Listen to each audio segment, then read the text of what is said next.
Hello everyone, আসসালামু আলাইকুম। সবাইকে প্রথমে একটা অনুরোধ করব, ভিডিওটা না টেনে সম্পূর্ণ ভিডিওটা দেখবেন এবং সবাই এই ভিডিওটাকে শেয়ার করবেন। আমরা যে 12-14 বছর পড়ালেখা করলাম, আমাদের এই পড়ালেখার কি দাম রইলো?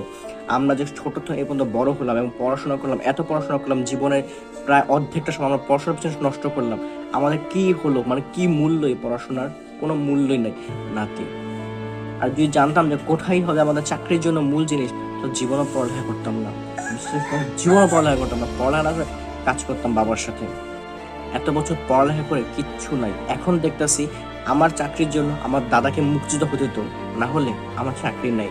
সব মানুষ, আমি সেই সব লোকদেরকে বলবো যারা কিনা উপরের মহলে বসে নিচের মহলে দেখছেন কিভাবে শিক্ষার্থীদের মারা হচ্ছে এবং তাদেরকে হুকুম দেওয়া হচ্ছে, প্রতিদিন বেধমভাবে পিটানো হচ্ছে, নানাভাবে নির্যাতন করা হচ্ছে, মেয়েদের গায়ে হাত তোলা হচ্ছে, মানে যত মানে যত হচ্ছে জালিমদের কাজ সেগুলো